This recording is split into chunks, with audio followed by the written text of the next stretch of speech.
I'm Captain Amelia Shanks, 29 years old. I came from a middle-class family with no military ties and earned my commission the hard way, through discipline, deployment, and more nights in a command post than I can count. For years, I did what every good officer does: showed up, kept my standards high, and helped my husband's family whenever they needed a hand. I reviewed forms, rewrote scholarship essays, and never pulled rank, because family comes first, right? Then one Thanksgiving, my brother-in-law mock saluted me in front of everyone, turning my career into a punchline. The next time he saw me, I was behind the desk at his promotion review. That was the day he learned what respect really costs. Ever been talked down to by someone you helped rise? Undervalued? Humiliated by people who should have known better? Tell me your story in the comments. You're not alone. Before I get into what happened, let me know where you're watching from. And if you've ever had to stand your ground after being disrespected, hit that like button and subscribe for more true stories about setting boundaries and reclaiming your worth. What came next changed everything. I stood at my desk that Tuesday morning, adjusting the silver bars on my Air Force Service dress uniform. Captain Amelia Shanks, 03, 29 years old, and already tired of explaining myself to people who should know better. The coffee in my hand was lukewarm, but I drank it anyway. Outside my office window at Peterson Air Force Base, the Colorado sky stretched clean and blue, the kind of morning that made you forget for a moment that half your life was spent justifying your authority to people who'd never worn the uniform. My husband Ethan called it my poker face morning routine. Put on the uniform, smooth down anything that might reveal doubt, walk into a world that expected you to be twice as good for half the recognition. He understood, mostly. He'd grown up military adjacent, knew the language, respected the structure. But his brother Mark, that was a different story entirely. Mark Shanks was 31, 2 years older than Ethan, and a technical sergeant in the Army. E6. He'd enlisted at 18, worked his way up through sheer determination and the kind of charisma that made people overlook his rough edges. At family dinners, he was the center of attention. Loud, confident, quick with a joke. The kind of man who filled a room and expected everyone to adjust to his presence. I'd met him at our engagement party 7 years ago. He'd shown up in civilian clothes, shook my hand too hard, and said, "So you're the one stealing my little brother into officer country." Everyone laughed. I smiled and let it go. That was my first mistake, thinking it was harmless. Ethan and I got married 6 months later. Small ceremony, military chapel, nothing fancy. Mark gave a toast that started sincere and ended with him joking about how I'd probably make Ethan salute me at home. More laughter. I'd learned by then that the Shanks family communicated through humor, often at someone else's expense. If you couldn't take a joke, you didn't belong. But I'd spent 3 years deployed overseas by that point. I'd managed airfield operations in hostile territory, coordinated logistics for fighter squadrons, earned my captain's bars through competence and countless sleepless nights. I wasn't delicate. I just didn't find disrespect particularly funny. The early years were manageable. Mark lived 4 states away, stationed at Fort Hood. We saw him at holidays, maybe twice a year. He'd ask about my work with what seemed like genuine interest, and I'd tell him about training exercises, deployment cycles, the bureaucratic maze of military life. He'd nod, share stories about his own unit, and we'd find common ground in our shared frustration with Army-Air Force rivalry jokes. Then his wife Anna got pregnant with their daughter Emily, and suddenly family became more central. More visits, more phone calls, more opportunities for the small frictions to accumulate. Anna struggled with the medical paperwork for her high-risk pregnancy. The military healthcare system is a beast even for those of us who navigate it daily. She called me one evening, overwhelmed and crying, and I walked her through every form, every office she needed to contact, every regulation she could cite if someone gave her trouble. "Thank you," she'd said, voice thick with relief. "I don't know what I would have done." "That's what family does," I'd told her. I meant it. Mark never acknowledged it. Not directly. But at the next barbecue, he made a comment about officer privilege and how nice it must be to have desk job connections. Ethan squeezed my hand under the table. I stayed quiet. When Emily was 16 and applying for college scholarships, Anna asked if I'd look at her essay. The girl was smart, thoughtful, wanted to study engineering. Her writing was solid but unfocused. I spent a weekend helping her sharpen it, restructure her arguments, find her authentic voice. She got the scholarship. Anna sent flowers. Mark sent a text, "Thanks for the help." Emily's thrilled. No mention of it at Thanksgiving. But when someone asked Emily about her scholarship, Mark jumped in with the story, framing it as if he'd been the one to guide her through the process. I watched him rewrite the narrative in real time, and I understood something fundamental. Mark needed to be the hero of every story. And I was just furniture in his version. "You're quiet tonight," Ethan said on the drive home that evening. "Just tired." He doesn't mean anything by it, you know. That's just how he is. I looked out the window at the dark highway, streetlights blurring past. I know. But I didn't know. Not really. Because there's a difference between harmless teasing and systematic erasure. Between family banter and calculated disrespect. I'd given Mark's family my time, my expertise, my patience. I'd helped them navigate systems I'd spent years mastering. And in return, I got jokes about my so-called officer lifestyle and implications that my rank was somehow decorative. At work, my authority was unquestioned. I led a team of 30 airmen, managed multi-million-dollar operations, briefed colonels and generals without hesitation. My performance reviews were immaculate. My subordinates respected me because I respected them, because I held myself to the same standards I demanded from them, because leadership isn't about the bars on your collar, it's about the gap between what you say and what you do. But at Shank's family gatherings, I was Captain Fancy. Mark's nickname, delivered with a grin that dared me to take offense. The first time he used it, I'd laughed it off. The 10th time, I'd stopped laughing. By the 20th, I'd stopped responding at all. "You should say something," my mentor Colonel Rhodes told me over coffee one afternoon. She was 06, 50-something, with steel gray hair and the kind of presence that made junior officers straighten their spines involuntarily. Family or not, respect is respect. It's complicated.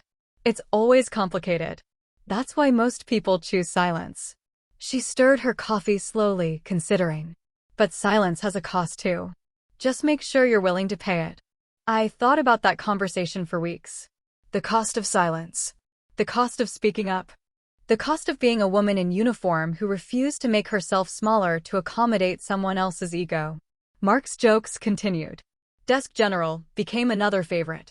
At a summer cookout, he mock-saluted me in front of Ethan's parents, his voice dripping with theatrical deference. "Permission to grab another beer, ma'am?" Everyone laughed. Even Ethan, though his laugh was uncomfortable, apologetic. I excused myself, went inside to help with dishes that didn't need helping, and stared at my reflection in the kitchen window. 30 years old, wearing a sundress and pretending not to care that my brother-in-law had just reduced my rank to a punchline. When I came back outside, Mark was holding court, telling deployment stories that grew more dramatic with each beer. I sat next to Ethan, his hand finding mine automatically, and I realized something that made my chest tight. His family would always choose Mark's comfort over my dignity.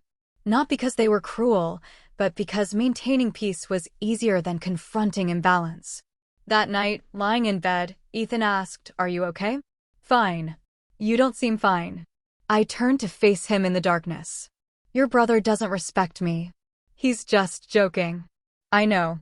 Everyone keeps saying that." I sat up, pulled my knees to my chest. "But jokes reveal truth, Ethan. He thinks my rank is costume jewelry. He thinks I'm playing soldier while he does the real work. That's not it is." My voice was steady, factual. "And your family lets him because correcting him would be uncomfortable. So instead, I'm supposed to keep smiling and pretending it doesn't matter." Ethan was quiet for a long moment. Then, softly, "I don't know how to fix this." "Neither do I." But I did know one thing. I was done making myself smaller. Done accepting disrespect wrapped in humor. Done being generous with people who couldn't be bothered to see me clearly. I just didn't know yet that the universe was about to hand me an opportunity I'd never asked for, and a choice that would define everything that came after.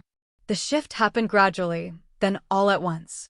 Mark started talking about commissioning, officer training school, becoming a lieutenant. It came up at a birthday dinner for Ethan's mother, Mark's voice carrying across the table with that familiar confidence.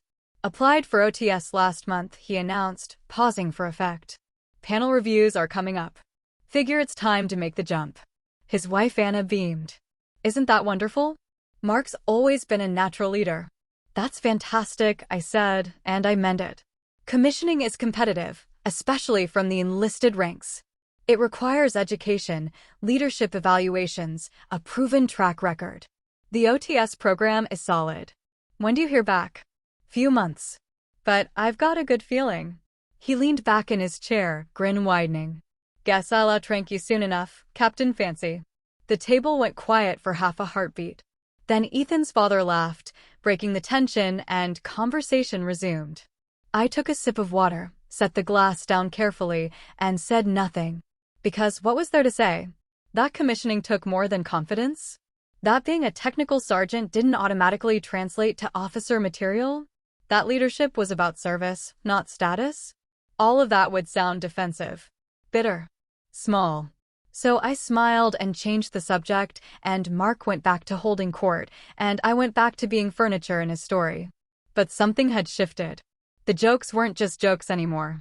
They were assertions. Declarations of an intention to surpass me, to prove something I'd never challenged. Mark wasn't just dismissive of my rank, he was threatened by it. And that changed everything. He's nervous, Ethan said later, always trying to translate his brother's behavior into something more palatable. This is a big step for him. The teasing is just his way of processing. Processing what? That you're already what he's trying to become. I looked at my husband, this good man who loved his brother and loved me and couldn't reconcile the space between us. Then he should try respecting it. At work, I mentioned Mark's application to no one. It wasn't relevant. My job was to evaluate airmen under my command, to maintain operational readiness, to lead with integrity. What my brother-in-law chose to pursue was his business. But I did start noticing things. The way Mark talked about his mentor, Major Dan Lively, with an almost worshipful reverence. Real leader, Mark would say. Combat veteran. Knows how to command respect. The implication was clear, unlike the paper-pushing academy types. Unlike me. I looked up Major Lively out of curiosity. His file was accessible through joint service databases. Combat infantry badge, multiple deployments, solid performance reviews. Also, 2 equal opportunity complaints filed against him, both dismissed for lack of evidence. A reputation for old-school leadership that skirted the edge of acceptable. The kind of officer who inspired fierce loyalty in some and quiet resentment in others. He tells it like it is, Mark said at another gathering. Doesn't buy into all the political correctness. Just straight talk about what it takes to lead soldiers. Anna nodded enthusiastically. He's been such a good influence. Really showing Mark what leadership looks like. I thought about my own mentor, Colonel Rhodes, who'd taught me that leadership meant elevating others, not elevating yourself at their expense. That command presence came from competence and care, not bravado and intimidation. That the best officers were the ones who remembered what it meant to be the lowest-ranking person in the room. But I said none of this. I was learning that with Mark's family, silence wasn't consent, it was survival. The teasing escalated.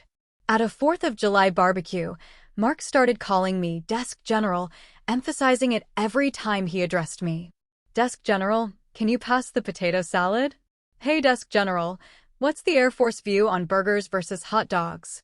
Ethan's mother laughed. Oh Mark, you're terrible. Just giving her a hard time. She knows I'm kidding. But I didn't know that. Because his eyes held something harder than humor, something that looked like resentment wrapped in a smile. He wanted me to react, to defend myself, to give him an excuse to escalate further. So I didn't. I passed the potato salad and kept my face neutral and felt the cost of silence accumulating like compound interest. You're handling this well, Colonel Rhodes told me at our next coffee meeting. She had a way of seeing through the professional mask I wore at work. But don't confuse endurance with resolution. Meaning eventually, something will break. Either his behavior or your tolerance. Better to control which one. I can't control him. No. but you can control your boundaries. And you can stop protecting people from the consequences of their choices. I thought about that. About how I'd spent years making myself palatable, manageable, non-threatening. About how that had earned me exactly nothing except more mockery. Mark posted on social media constantly now. Photos in uniform, captions about the OTS grind, and officer country, here I come. Comments flooded in, supportive and congratulatory. I didn't like or comment. When Anna asked why I wasn't following his journey, I said I didn't use social media much. That's too bad, she said, disappointed. He's really excited about this. It would mean a lot if you showed some support. I'd written his wife's housing paperwork. I'd coached his daughter's scholarship essay. I'd been polite through years of disrespect. But sure, I wasn't supportive enough. I'm sure he'll do great, I said. The reality was more complicated. Commissioning boards evaluated the whole person, leadership potential, education, performance reviews, recommendations. Mark had the confidence, but confidence alone didn't make an officer. I'd seen plenty of cocky NCOs flame out in OTS because they couldn't adapt to the different demands of commission service. But that wasn't my concern. My job was to lead my own team, to maintain my own standards, to keep proving that I belonged in rooms where people questioned my presence. At work, my squadron commander asked me to sit on the quarterly OTS review board. It was standard for captains with my experience. We evaluated applications, interviewed candidates, made recommendations to the wing commander. I'd done it twice before. Professional responsibility, nothing complicated. You'll be reviewing Army candidates too this cycle, he said. Joint board. The usual protocol applies. I nodded, took the assignment folder, and went back to my office. It wasn't until that evening, going through the candidate list, that I saw his name, TSGD Mark A. Shanks, U.S. Army, applying for officer training school. My hands went still on the paper. The universe, apparently, had a sense of irony so sharp it could cut. I sat there for a long time, office door closed, reading through his application packet. It was thorough, professionally written, supported by strong performance reviews from his unit. His mentor, Major Lively, had written a glowing recommendation. On paper, Mark looked like exactly the kind of NCO the program was designed for. But I knew things the paper didn't show. I knew his arrogance, his dismissiveness, his inability to respect authority he didn't personally admire. I knew he viewed commissioning as a status upgrade rather than a service commitment. And I knew that I was now in a position to evaluate him. I picked up the phone, called Colonel Rhodes. I have a situation. She listened without interrupting. When I finished, she was quiet for a moment. Then, what are you going to do?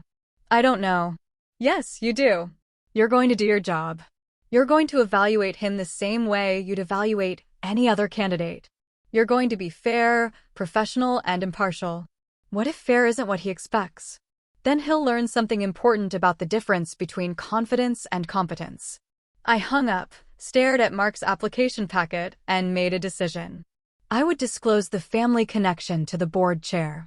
I would recuse myself if there was any appearance of impropriety. And I would, above all, maintain the integrity that had defined my entire career. Mark had spent years dismissing my rank, my authority, my right to wear this uniform. Now he wanted to join me in it. The irony was exquisite. And terrifying. Because I didn't want revenge. I wanted justice. And sometimes, those looked exactly the same. Thanksgiving came like a storm I could see building on the horizon. Ethan's parents hosted, the same as every year. The house smelled like turkey and tension, though only I seemed to notice the second ingredient. We arrived at 1500 hours, arms full of dishes I'd prepared the night before. Anna met us at the door, her hug tight and enthusiastic.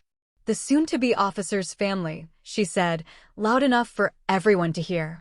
Mark appeared behind her, grin wide. He'd been drinking already. I could tell by the extra brightness in his eyes, the looseness in his shoulders. Captain Fancy. Glad you could make it. Wouldn't miss it, I said, keeping my voice light. Ethan's parents welcomed us into the living room, where Mark's daughter Emily sat on the couch, scrolling through her phone. She looked up, smiled genuinely. Hi, Aunt Amelia. Hey, Em. How's school? Good. Engineering program's kicking my butt, but I love it. That's the right attitude. Mark interjected, she gets her work ethic from her old man. I didn't point out that I'd spent hours helping her develop the study habits that were serving her now. That wasn't the point of today. The point was to survive dinner without incident. But survival requires both parties to want peace, and Mark was in a mood. The warning signs were there during appetizers. He kept refilling his glass, talking louder, interrupting more. Major Lively had apparently told him his OTS packet was the strongest he'd seen in years. The interview was a formality. He was basically already in. Must be nice to have that kind of confidence, Ethan's father said, proud. Just being realistic, Pops. I know what I bring to the table. I focused on the cheese plate, selecting crackers with careful precision. Dinner was chaos in the way large family meals always are, overlapping conversations, past dishes, laughter that came in waves. I sat between Ethan and Emily, grateful for the buffer. Mark held court at the other end of the table, telling deployment stories that grew more heroic with each glass of wine. I was managing, counting down to the moment we could politely leave. And then Mark raised his glass. I want to make a toast, he announced, standing up slightly unsteadily. Everyone quieted, turned to listen. To family. To service. And to finally joining the officer ranks. His eyes found mine across the table. Captain Amelia here has been showing me the ropes. Teaching me all about that officer lifestyle. Murmurs of approval, glasses raising. Won't be long now, he continued, grin sharpening, before I outrank her. From technical sergeant to second lieutenant. Funny how that works. Nervous laughter rippled around the table. Anna touched his arm. Mark, but he was committed now, fueled by alcohol and audience. He raised his hand in a mock salute, voice dripping with exaggerated deference. Yes, ma'am, Captain Amelia, reporting for dish duty. The laughter that followed was real. Loud. Ethan's father nearly choked on his wine. Even Ethan, God help him, chuckled awkwardly, caught between loyalty and discomfort. I sat very still, fork poised above my plate. The room tilted slightly, not from any physical imbalance, but from the sudden clarity of my position. These people, my family by marriage, found my humiliation entertaining. They were laughing because Mark had successfully reduced my rank, my career, my entire professional identity to a punchline. The silence that followed was mine. I set down my fork with careful precision, pushed back my chair, and stood. Every eye tracked to me, laughter dying in awkward stages. Excuse me, I said quietly. I need some air. I walked to the bathroom, locked the door, and stared at myself in the mirror. 30 years old, wearing civilian clothes over a backbone forged in service. My face was calm. Professional. Blink. Behind the door, I heard muted conversation resume, lower now, uncertain. I took 3 deep breaths, straightened my shoulders, and made a choice. I wasn't going to cry. I wasn't going to yell. I wasn't going to give anyone the satisfaction of seeing me break. I was simply going to remember. When I returned to the table, Mark was telling another story, voice bright with the relief of tension past. I took my seat, finished my meal in silence, and declined dessert. Ethan kept glancing at me, his worry a palpable presence, but I just smiled and shook my head. Later, his hand found mine under the table, squeezed gently. I squeezed back, but didn't look at him. We left at 2000 hours, earlier than usual. In the car, Ethan finally spoke. I'm sorry. For what? For laughing. For not saying something. For he gripped the steering wheel tighter. I should have defended you. Yes, I agreed simply. You should have. He didn't mean don't. My voice cut clean through the familiar excuse. Don't tell me what he meant. I know exactly what he meant. The question is whether you do. We drove the rest of the way in silence. At home, Ethan tried again to apologize, to explain, to smooth things over. I listened without interrupting, then went to change into comfortable clothes. When I came back out, he was sitting on the couch, head in his hands. I love him, he said. He's my brother. I know. But that doesn't excuse. No, I agreed. It doesn't. He looked up at me, searching for something, forgiveness, maybe, or permission to feel torn. I had neither to give. So I just sat next to him, let him lean against me, and stared at the dark window reflecting us back to ourselves. The weekend passed. I went to work Monday morning, put on my uniform, and walked into a world where my rank meant something. Where people saluted and meant it, where my authority was respected because I'd earned it through competence and care. At my desk, I found an email from Colonel Rhodes. Board meeting next Thursday, 0900. Candidate interviews start at 1100. Review packets attached. I opened the attachments methodically. 15 candidates total. Army, Navy, Air Force, Marines. All NCOs seeking commissions. All hoping to trade enlisted rank for officer responsibilities. Mark's packet was 7th in the stack. I read it carefully, professionally, looking for what the paper showed and what it hid. His performance reviews were strong, no denying that. He'd led soldiers effectively, managed complex logistics, earned respect from his chain of command. His education was adequate, bachelor's degree in business management, completed while enlisted. His physical fitness scores were excellent. His recommendation letters glowed with praise. On paper, TSGT Mark Shanks was a strong candidate. But the paper didn't show his character. It didn't show how he treated people he perceived as beneath him. It didn't show his need to dominate every room he entered. It didn't show the casual cruelty he disguised as humor. And I couldn't put any of that in my evaluation without it looking personal. So I wouldn't. I would simply do my job. Ask fair questions. Evaluate his responses. Let his own words reveal what the paper hid. Because the thing about interviews is this: they're designed to apply pressure, to see how people respond when challenged, when uncertain, when forced to think beyond rehearsed answers. Officers needed to handle pressure with grace and humility. They needed to admit what they didn't know, to show willingness to learn, to demonstrate that leadership meant service, not status. Mark would either rise to that standard or he wouldn't. And I would simply bear witness. I sent an email to the board chair, Colonel Martinez from the Army. Candidate Shanks is my brother-in-law. Disclosing family connection per protocol. Available to recuse if necessary. His response came within an hour. Noted. Given your professional standing and the fact that you'll be one of 5 board members, I don't see grounds for recusal unless you feel there's a conflict of interest. Your objectivity is trusted. So it was decided. I would stay. I would evaluate him alongside the others. And whatever happened next would happen according to regulations, standards, and the unflinching weight of professional judgment. That night, Ethan asked how my day was. Fine, I said. Just fine. I looked at him across the dinner table we'd picked out together, in the home we'd built together, and realized that some truths created chasms too wide to bridge with explanations. Mark's OTS interview is next week. Ethan brightened. That's great.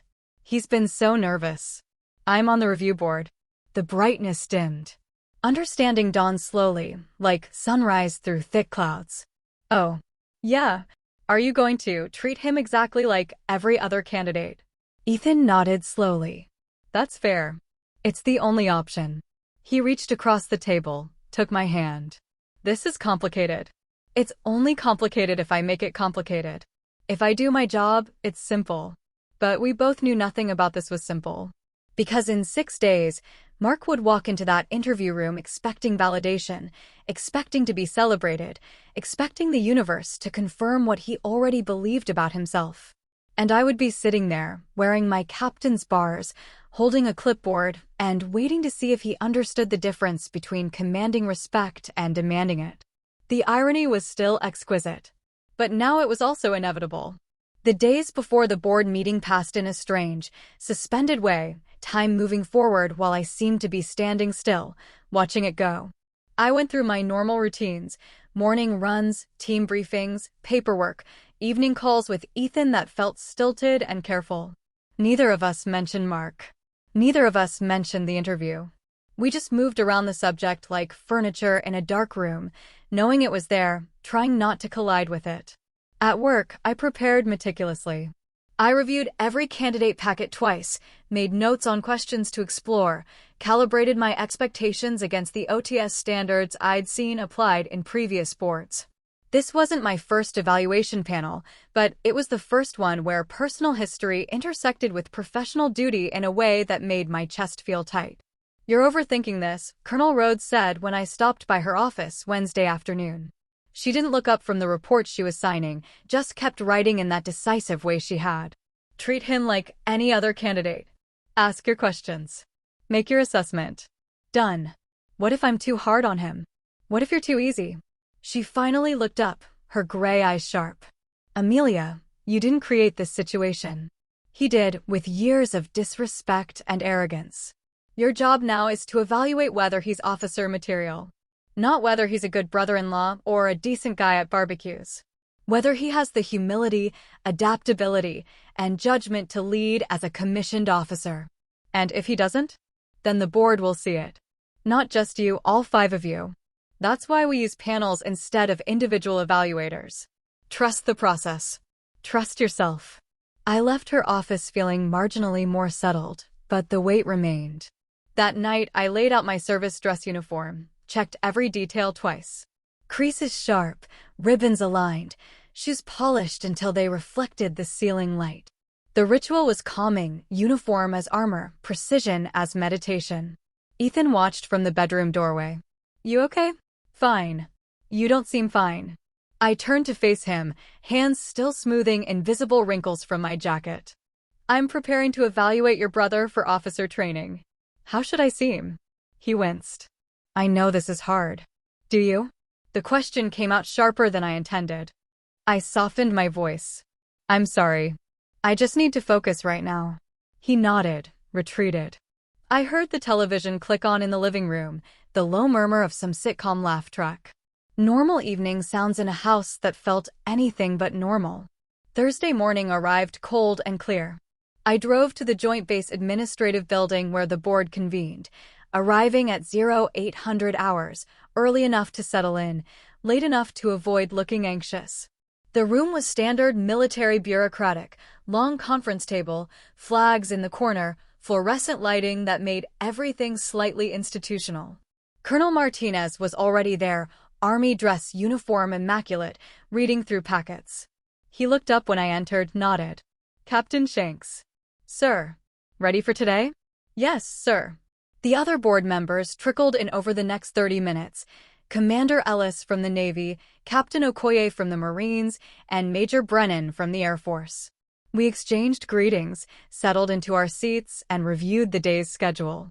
15 candidates, 20 minutes each, with 10-minute gaps for discussion. We'd break for lunch at 1200 hours, resume at 1300, finish by 1600. Standard protocol, Colonel Martinez reminded us. We rotate who leads questions. Keep it professional, keep it probing. We're looking for leadership potential, adaptability, judgment under pressure. Not just technical confidence, they've already proven that. We need to see if they can transition from managing tasks to leading people. We all nodded. I'd heard this speech before. It never got less important. Mark's interview was scheduled for 13:30 hours, 7th out of 15. The morning crawled by. We interviewed an Army Staff Sergeant who was nervous but thoughtful, answering questions with careful precision. A Navy Petty Officer who had clearly over-rehearsed, his answers too polished to reveal real substance. An Air Force Tech Sergeant who impressed us all with her mature understanding of what leadership required. Each interview followed the same pattern: introductions, opening questions about their motivation for commissioning, deeper exploration of their leadership philosophy, scenario-based questions to test judgment. Then we'd thank them, they'd leave, and we'd spend 10 minutes debating their strengths and weaknesses, comparing them to the standard. Lunch came and went. I barely tasted the sandwich I'd brought. At 13:25 hours, Colonel Martinez announced, next candidate, Technical Sergeant Mark Shanks, U.S. Army. My pulse kicked up despite my best efforts. Commander Ellis glanced at me. He knew about the family connection from the pre-board briefing, but said nothing. We all arranged our papers, settled into professional neutrality, and waited. At precisely 13:30 hours, the door opened. Mark walked in wearing Army dress uniform, spine straight, shoulders back. He looked sharp, professional, confident. His eyes swept the panel, landing briefly on each of us before moving to the next. When they reached me, his entire body froze mid-stride. The pause was maybe 2 seconds. It felt eternal. His face cycled through expressions too fast to name: confusion, recognition, shock, something that might have been anger or fear or both. His mouth opened slightly, closed. Opened again. "Ma'am," he said finally, voice rough. He snapped a salute, held it too long, lowered it with none of his usual fluid grace. At ease, Sergeant Shanks, Colonel Martinez said from the head of the table. "Please have a seat." Mark sat, but his eyes kept darting to me. The confidence that usually radiated from him like heat had simply vanished, replaced by something raw and uncertain. "Let's begin," Colonel Martinez continued smoothly. "Sergeant Shanks, can you tell us why you're interested in commissioning?" Mark's answer was rehearsed, delivered in that voice I'd heard him use at family dinners, authoritative, certain, designed to command a room. "Sir, I've been leading soldiers for over a decade. I believe my experience and dedication position me to serve more effectively as a commissioned officer. I want to operate at a higher strategic level to impact mission planning and unit development in ways my current rank doesn't allow." It was a solid answer. Textbook, even. But it revealed nothing. Commander Ellis asked the next question: "What do you believe is the fundamental difference between being an NCO and being an officer?" "Authority level, sir. Officers set policy, NCOs execute it." There was a pause. Captain Okoye leaned forward. "Is that all?" "Just authority." Mark hesitated, sensing the trap but unable to see its shape. "Officers have broader responsibility. Different scope." "But what about the nature of leadership itself?" Okoye pressed. "How does leading as an officer differ from leading as an NCO?" Officers have more people under them. Bigger picture perspective." It was the wrong answer. We all heard it. Leadership isn't about quantity of subordinates or breadth of view. It's about philosophy, about how you understand your relationship to power and service. Major Brennan jumped in. "Tell us about a time you had to admit you were wrong to someone you led. How did you handle it?" Mark's pause stretched longer this time. "I can't think of a specific example. I mean, I make adjustments based on feedback, but I generally trust my judgment in the moment." Strike two. Officers had to be capable of intellectual humility, of recognizing mistakes and learning from them. Admitting fallibility wasn't weakness, it was essential. I'd been quiet so far, letting others lead. But it was my turn in the rotation, and I had questions that needed answers. "Sergeant Shanks," I said, voice even and professional, "describe your leadership philosophy. What do you believe makes someone fit to command?" His eyes met mine. Something passed between us, recognition of all the dinners, all the jokes, all the casual disrespect that had led to this moment. He swallowed hard. "Competence," he said. "Confidence. Ability to make tough calls under pressure." "What about service?" "Ma'am? You listed qualities that benefit the leader: competence, confidence, decisiveness. What about qualities that benefit those being led? What do you owe the people under your command?" The room was very quiet. Mark opened his mouth, closed it. Started again. "Respect. Clear guidance. Fair treatment. And do you believe respect is something you demand or something you earn?" His jaw tightened. He knew I wasn't just asking about leadership theory. I was asking about us, about years of treating my rank like a costume, about assuming authority was something you claimed rather than something you demonstrated. "Both," he said finally. "The rank demands respect, but the person earns it. And if those two things come into conflict? If someone respects the rank but not the person wearing it?" Mark's face was flushed now. "Then the person needs to prove themselves worthy of the rank." I nodded slowly, made a note. Moved to my next question. "Tell us about your mentor, Major Lively. What has he taught you about leadership?" Mark's confidence returned slightly, on familiar ground. "Major Lively taught me that leadership is about strength. About not backing down, about demanding excellence. He doesn't tolerate weakness or excuses. Does he tolerate mistakes? He expects people to learn from them. Does he admit his own?" Hesitation. "I'm not sure I understand the question, ma'am. You said he doesn't tolerate weakness. Does that include his own fallibility, or just others?" Major Lively is an excellent officer. That's not an answer to my question. The rest of the panel was watching intently now. This wasn't hostile. It was pointed, designed to probe beneath surface-level responses. Mark was floundering, unable to articulate a leadership philosophy beyond strength and certainty. Colonel Martinez stepped in with scenario questions, how Mark would handle various difficult leadership situations. His answers were tactical, focused on control and decisiveness. He never once mentioned collaboration, mentorship, or the developmental aspects of leadership. 20 minutes passed like slow surgery. When Colonel Martinez finally thanked him and dismissed him, Mark stood, saluted, and walked out. His shoulders were stiff with something that looked like humiliation mixed with anger. The door closed. The five of us sat in silence for a moment. Then Major Brennan said quietly, "Well, that was revealing." We spent the full 10 minutes discussing Mark's interview, and then some. Colonel Martinez kept checking his watch, conscious of staying on schedule, but the conversation was necessary. Technically proficient, Commander Ellis said, flipping through Mark's packet. Performance reviews support that. His unit clearly values him as an NCO. But NCO competence doesn't automatically translate to officer potential, Captain Okoye countered. He showed no understanding of developmental leadership. Everything was about control and authority. Major Brennan nodded. The question about admitting mistakes, he couldn't even conceptualize it. That's concerning for someone who wants to lead at a higher level. I stayed quiet, letting them talk. This was important. Their assessments needed to be independent of my personal history. But eventually Colonel Martinez turned to me. "Captain Shanks, you were notably direct with your questions. Anything specific you want to flag?" I chose my words carefully. His leadership philosophy seems rooted in dominance rather than development. He views respect as something demanded by rank rather than earned through action. And his mentor relationship concerns me. Major Lively has a reputation for old-school, authoritarian leadership that doesn't align with current military values around inclusion and adaptability. "You know Major Lively?"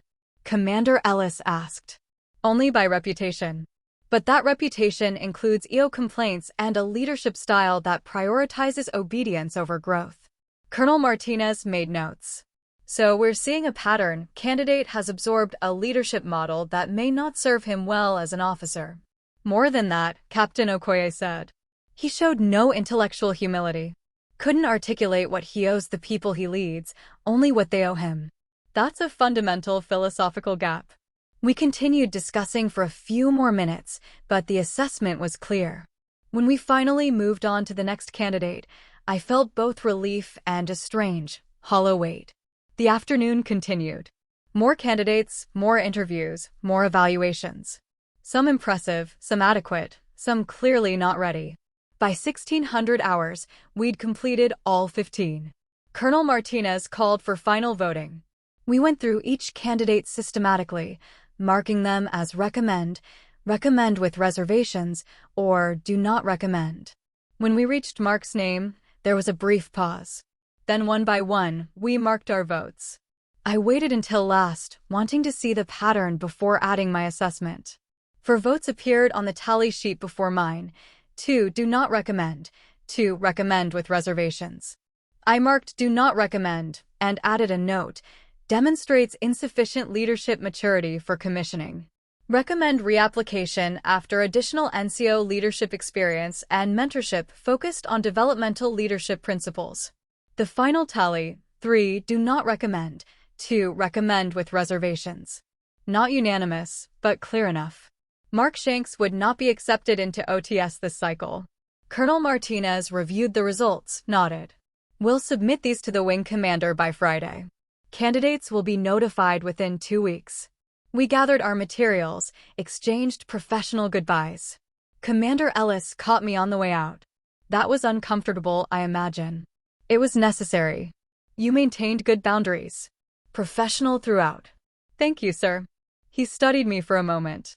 "For what it's worth, I think you made the right call." He wasn't ready. I nodded, didn't trust myself to say more. Because the right call and the painful call were often the same thing, and understanding that didn't make it hurt less. I drove home in gathering darkness, my mind oddly blank. The decision was made. The board had spoken. In 2 weeks, Mark would receive a letter explaining that his application had been reviewed and not recommended for advancement. The letter wouldn't detail specific reasons, that was protocol. But he would know. Everyone would know. Ethan was waiting when I got home, anxiety written across his face. How did it go? I can't discuss board proceedings. Did he? Ethan started again. Is he going to be okay? That's not my concern. My concern was whether he met the standard for commissioning. And? I met my husband's eyes. The board will submit its recommendations to the wing commander. Candidates will be notified in 2 weeks. But you were fair?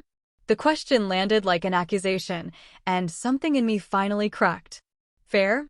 I've been fair to your brother for 7 years. Fair while he mocked my rank, fair while he undermined my authority, fair while he treated my career like a joke. Today I was professional. I evaluated him by the same standard I apply to every candidate. And if that's not good enough, then maybe you need to ask yourself why you're more worried about his feelings than my integrity. Ethan stepped back as if I'd struck him. I didn't mean, I know what you meant. You meant, did I sabotage him because of our history? No, I didn't. I evaluated his responses, his leadership philosophy, his readiness. So did 4 other senior officers. And we all saw the same gaps. What gaps? I was too tired for this conversation, too tired to translate military assessment into family diplomacy. He's not ready. Maybe he will be someday, but not now. Because he made some jokes? Because he doesn't understand what leadership requires. We stood there in our kitchen, the distance between us feeling suddenly uncrossable. Ethan ran his hands through his hair, a gesture I'd seen 1,000 times when he was stressed. He's going to blame you. Probably. My parents are going to blame you. Probably that too. And you're okay with that? I thought about Colonel Rhodes asking me years ago about the cost of silence. About the compound interest of self-erasure. I'm okay with having done my job correctly. What your family chooses to believe is up to them. Ethan nodded slowly, but his expression was troubled. We moved around each other carefully that evening, polite and distant, both of us aware that something had shifted in our foundation. That night, lying in bed staring at the ceiling, I thought about the moment Mark had walked into that room and seen me. The way his certainty had simply dissolved. I'd spent years watching him hold court, dominating every room with that aggressive charisma. And in one moment, faced with authority he couldn't dismiss or mock, he'd faltered. I didn't feel victorious. I felt tired and sad and strangely free. Because I'd finally stopped making myself smaller to accommodate someone else's ego. I'd stood my ground in the most professional way possible, and the standing had been enough. The next morning, I went to work as usual. Filed the board report, attended meetings, led my team through a routine training exercise. Colonel Rhodes stopped by my office late afternoon. Board results submitted? Yes, ma'am. How are you holding up? I considered the question honestly. I'm okay. It was difficult, but it was right. She nodded. The difficult and the right are usually the same thing. That's why most people choose easy.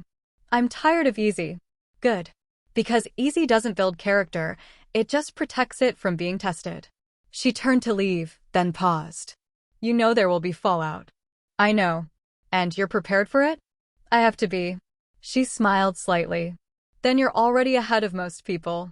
After she left, I sat at my desk and looked at the photo I kept there, Ethan and me on our wedding day, young and hopeful, believing love could smooth over any rough edge. I still loved him. But I was learning that love without respect was just extended loneliness. 2 weeks. That's how long Mark had before he'd know officially. 2 weeks before the earthquake hit his confidence, before family dynamics shifted irrevocably, before consequences arrived like bills long overdue. I used those 2 weeks to prepare. I anticipated the phone calls, the accusations, the attempts to make me explain or apologize or somehow minimize what I'd done. I rehearsed responses in my head, calm, factual, refusing to be drawn into emotional manipulation. But I also did something else. I scheduled time with a therapist on base, someone who specialized in military family dynamics. Because I was learning that doing the right thing didn't exempt you from needing support through it. You're grieving, the therapist told me in our first session. Not the relationship with your brother-in-law. That was already damaged. You're grieving the family you thought you'd married into. The acceptance you believed you'd find. She was right. I'd spent years trying to earn belonging, not understanding that some people would never grant it no matter what I did. The board decision hadn't created that reality. It had just revealed it. The letter went out on a Tuesday. I knew because Colonel Martinez sent a courtesy notification to all board members. Candidate notifications dispatched 0900 hours, December 17th. My phone started ringing at 1000 hours. Ethan's mother first, her voice tight with barely controlled anger. I let it go to voicemail. Then Anna, crying, asking how I could do this to Mark, to their family. Voicemail. Then Ethan's father, disappointed and confused. Voicemail. Ethan called at 1100 hours, his voice strained. He knows. Okay. Amelia, he's devastated. I'm sorry to hear that. Are you? The question was bitter, unlike Ethan. Yes. I'm sorry he's hurting. I'm sorry he wasn't ready. I'm sorry the board process doesn't align with his self-perception. But I'm not sorry for doing my job. He says you tanked him on purpose. He's wrong. My whole family thinks your whole family has spent years watching him disrespect me and saying nothing. Forgive me if I'm not particularly concerned with their current opinions. Silence on the line. Then, quietly, I don't know how to fix this. Maybe it's not yours to fix. We hung up without resolution. I turned off my phone, sat in my quiet office, and felt the weight of consequences settling around me like snow. That evening, I got an email from Mark. Subject line, explanation requested. I almost deleted it without reading. But curiosity, or maybe some vestigial sense of family obligation, made me open it. Captain Shanks, I received notification today that my OTS application was not recommended. As you are on the board and our family, I believe I'm entitled to know what you said about me. This feels personal, and I need to understand what happened. I stared at the email for a long time. Then I wrote back, Sergeant Shanks, board proceedings are confidential. I cannot and will not discuss the specific deliberations or recommendations. What I can tell you is that every candidate was evaluated by the same standard, using the same criteria, by 5 independent senior officers. Your interview responses and demonstrated leadership philosophy were assessed relative to OTS requirements. I recommend you speak with your chain of command about developmental opportunities that might strengthen a future application. Respectfully, Captain Shanks. Professional. Distant. Offering nothing that could be twisted into proof of bias. I hit send and closed my computer. The fallout continued for days. Ethan's family stopped calling me directly and started calling him instead, creating pressure that he brought home like bad weather. He tried to remain neutral, tried to see both sides, but I could feel him bending toward his family's narrative that I'd been cruel, vindictive, unprofessional. I wasn't there, I told him one night when he pressed me again to explain what happened. You weren't there. For other senior officers were. They all saw the same things I saw. This isn't about family history. It's about whether he demonstrated officer potential. He didn't. You're so cold about this. I'm professional about this. There's a difference. But he didn't see the difference, and I was too exhausted to teach it to him. 3 weeks after the notification, I got a message from Mark. Just 2 sentences. Congrats on the promotion recommendation I heard about. Guess you got what you wanted. I hadn't told anyone outside work about my upcoming promotion to major. Someone in his network must have mentioned it. The timing looked damning, him denied, me elevated. But correlation wasn't causation, and I refused to apologize for success. I didn't respond to his message. Christmas came like an obligation. Ethan's family made it clear I wasn't welcome at their gathering. Ethan went alone, came back quiet and troubled. They asked me to choose, he said. Between you and them. My heart clenched. And? I told them there was no choice. You're my wife. But? He looked at me with exhausted eyes. But I don't know how to live with this distance. They're my family. So am I. It's different. Maybe it was. Or maybe it just felt different because blood relationships came with an assumption of permanence that marriage had to prove daily. We spent Christmas alone, quietly, both of us aware that something between us was fracturing. By January, I'd accepted the promotion to major. New oak leaves on my collar, new responsibilities, same commitment to doing the job right regardless of cost. Mark transferred units in March, whether by choice or necessity, I never knew. The family gossip network that had once looped me in now excluded me entirely. Ethan and I went to counseling. It helped some. But there were fault lines now, places where we stepped carefully to avoid collapse. Do you regret it? The counselor asked me once. Regret what? Being on that board. Making that evaluation. I thought about it honestly. No. I regret that it was necessary. I regret that years of disrespect led to a moment where I had to choose between family peace and professional integrity. But the choice itself? No. I don't regret choosing integrity. Ethan listened, nodded, but I could see him calculating costs differently than I did. For him, family harmony was worth compromise. For me, self-respect wasn't negotiable. We were both right. We were both losing. The months blurred into routine, work, home, careful conversations, small reconnections, and quiet distances. I poured myself into my new role as major, leading with the same principles I'd tried to evaluate in others: service, humility, developmental leadership. And slowly, surprisingly, something shifted.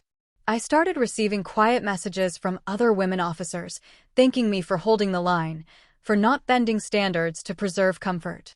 I became known as someone who took integrity seriously, who would evaluate fairly even when it cost personally. Your reputation is solid, Colonel Rhodes told me at my promotion ceremony. You're building something important, credibility that can't be shaken by politics or personality. It's exhausting. The best things usually are. Mark's name came up occasionally in joint service circles. He was working under a young lieutenant now, I heard. Quieter than before. Learning, maybe. Or just biding time. I didn't seek updates. Didn't track his progress.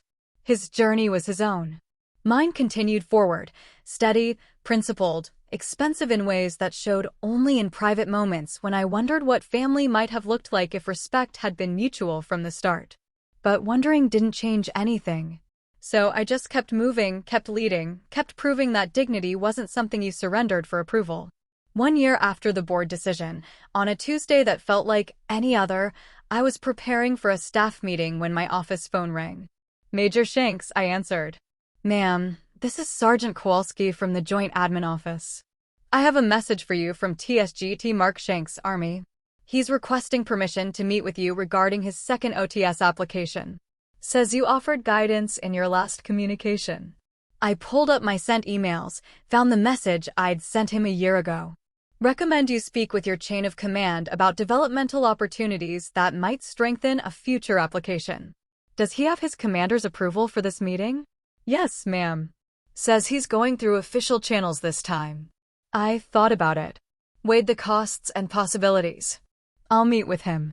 But it needs to be on base, during duty hours, and documented. I want a colleague present as witness. Understood, ma'am. I'll coordinate. I hung up, stared at the phone, and wondered if people really could change, or if we just got better at hiding our worst impulses. I guess I was about to find out.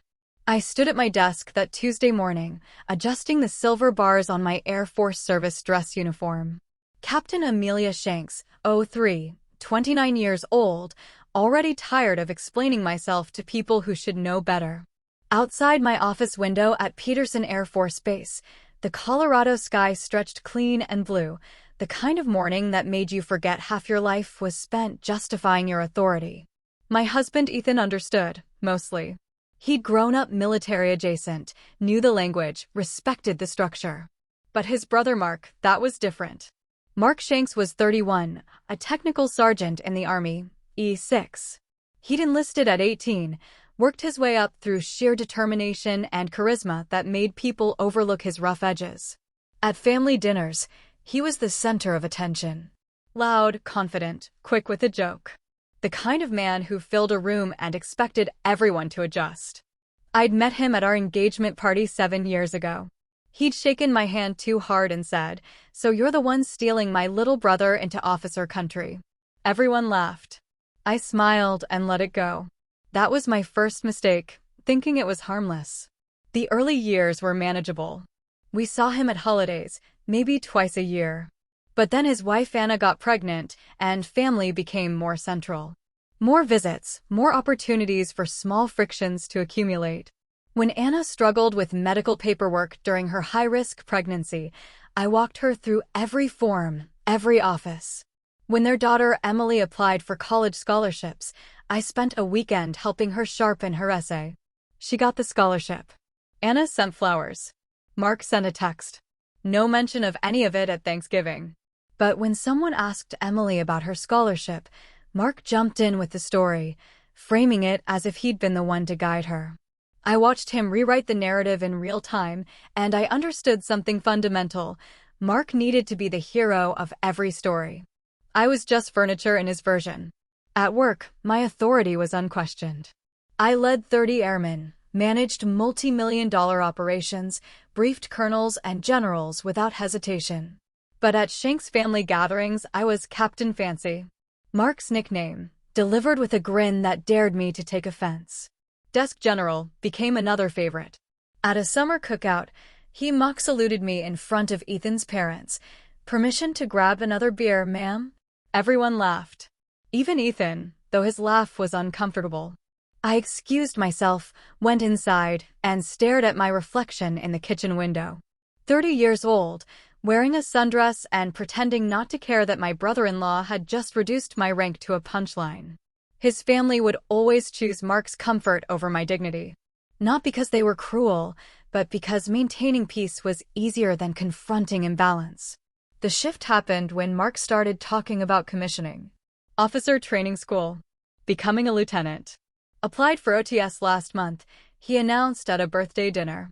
"Guess I'll outrank you soon enough, Captain Fancy." The table went quiet for half a heartbeat. Then Ethan's father laughed, and conversation resumed. The teasing escalated. At a 4th of July barbecue, Mark emphasized Desk General every time he addressed me. His mentor, Major Dan Lively, fed his ego and dismissed academic officers. Subtle disrespect became open condescension.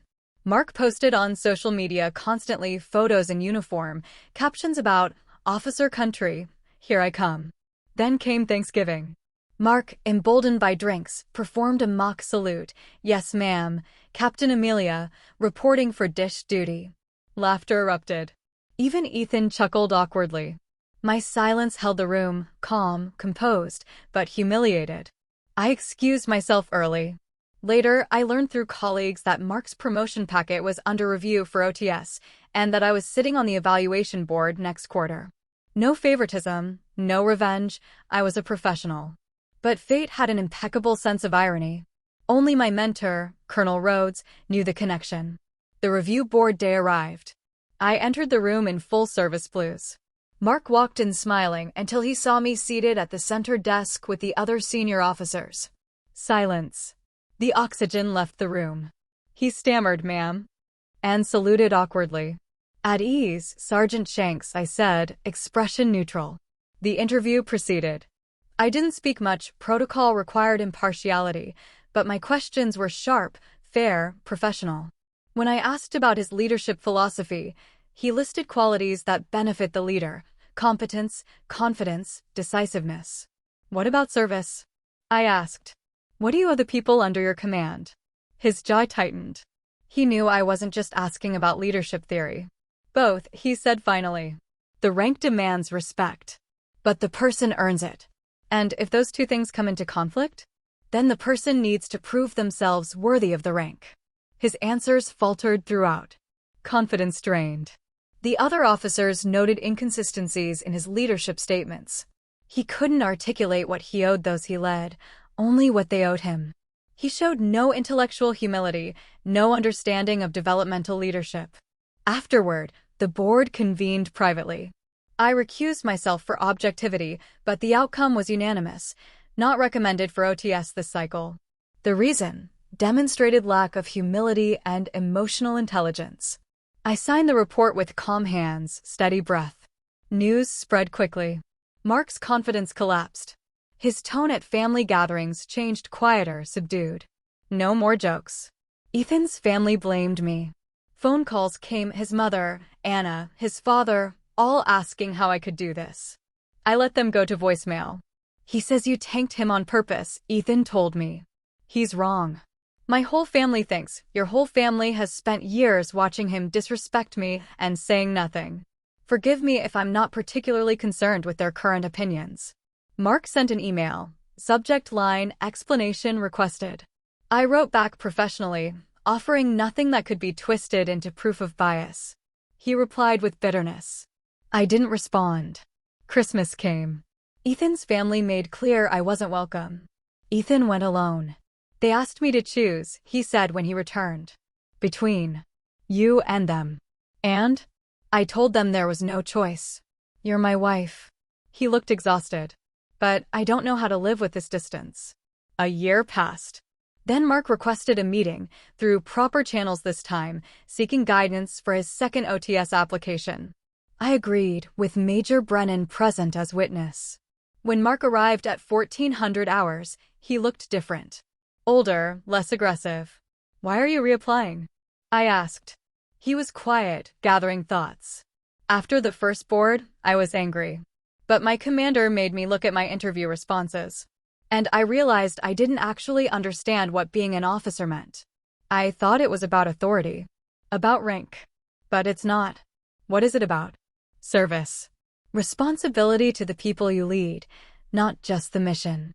I had that backward. He told me about his current supervisor, Lieutenant Garrett, 26 and brand new. When she'd first shown up, he'd been disrespectful. But she'd asked him to mentor her, admitted she didn't know things, then gave him credit in front of her commander. She made me part of her success instead of threatened by my experience, he said. And that taught you what? That officers who know how to lead don't need to prove it constantly. They make the people around them better. It was a better answer than anything he'd said in the first interview. We continued for 30 minutes.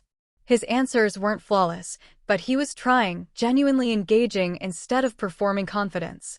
What do you want from me specifically? I asked finally. Honest feedback, ma'am. Where are my gaps? I considered him across the table. Thought about years of disrespect, about Thanksgiving dinner and mock salutes. And I thought about the possibility that people could learn, could grow. You need to develop intellectual humility, I said. Officers need to be comfortable saying, I don't know, and what do you think? Your instinct is still to have the answer. That's NCO thinking. Officer thinking is about developing other people's authority. Then he asked, did I make this harder by being family? Yes, but not in the way you think. It made it harder because I had to work twice as hard to be objective. Your interview performance made my job easier. Actually, the gaps were obvious enough that any board would have seen them. I thought you tanked me on purpose. I know. But you were wrong. He nodded slowly. I owe you an apology. I treated your rank like a joke for years. I was threatened by your success and disguised it as humor. I was wrong. The apology landed between us, genuine and too late all at once. I appreciate you saying that, I managed. But this meeting is about your development, not our history. The months rolled forward.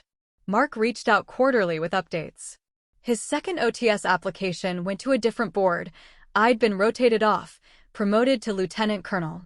I heard he'd done well, that the board recommended him with strong endorsements. He graduated OTS 6 months later.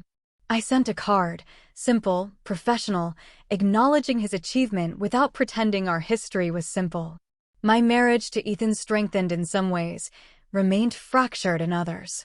Some relationships heal. Others just scar over enough to function. I made lieutenant colonel at 39, right on schedule. Mark and I eventually achieved something like mutual respect, professional, distant, but real. Present day. I sit at my desk, lieutenant colonel now, 40 years old, looking out at snow-capped mountains. There's a flight assignment on my desk, 6 months deployed. Tomorrow I leave. Mark and I email occasionally now. His unit says he's doing well as a lieutenant, that he's developed into a thoughtful leader. Emily calls me Aunt Amelia and means it without complexity. Anna apologized last year, finally. I think about that Thanksgiving dinner sometimes, the mock salute, the laughter, the humiliation that crystallized into resolve. I think about the board interview where consequences arrived, not because I engineered them, but because I simply refused to deflect them. Some lessons don't need revenge, I'd told Colonel Rhodes once. They just need time, rank, and memory. People ask me sometimes, younger officers, women navigating similar dynamics, how I handled it. I tell them, you do the job. You show up, follow protocol, apply standards consistently. You trust that professionalism will protect you from accusations of bias, that integrity compounds over time. I've paid in strained relationships, in family dinners I'll never attend, in a brother-in-law who'll always be complicated rather than close. But I've also earned something that can't be taken: credibility. Respect that isn't contingent on being likable. Authority that comes from demonstrated judgment rather than demanded compliance. I stand, adjust my uniform in the mirror. The silver oak leaves catch light. Lieutenant Colonel. Oh, 5. But the progression isn't about age or rank. It's about the distance between who I was at that Thanksgiving dinner and who I am now. The distance between accepting disrespect and setting boundaries. Mark used to mock the rank. Called me Captain Fancy, desk general, made my authority into a costume he could dismiss. Now he salutes it. Not because I demanded he respect it, but because he finally understands what it represents. Years of earned authority, consistent principle, the courage to hold standards even when it costs personally. I didn't destroy Mark's career. I just refused to prop it up when his own choices undermined it. I didn't engineer consequences. I just stopped deflecting them. And that simple act of stepping aside and letting truth land where it belonged changed everything. Not because I was vindictive. Because I was finally done being smaller than my uniform required. The rank is just fabric and metal. The authority is built from thousands of small moments where you choose integrity over comfort. Mark understands that now. It took a board rejection, a year of humbling work, and a slow rebuild of his understanding of leadership. I put on my cover, turn off the office light, and walk toward whatever comes next. The rank on my collar isn't costume jewelry anymore. It never was. Some people just needed time to see it clearly. And some people needed consequences to teach them how to look. Here's where I'll leave it. I chose standards over comfort and lived with the fallout. If you've been there, I want to hear from you. Before you go, drop your city in the comments, hit like, and subscribe for more real stories about boundaries and respect. Questions for you. Have you ever had to enforce a boundary with family and stick to it? What did respect look like for you? Earned, demanded, or both? If you were in my seat at that board, what would you have done? What's one line you won't let anyone cross again, and why?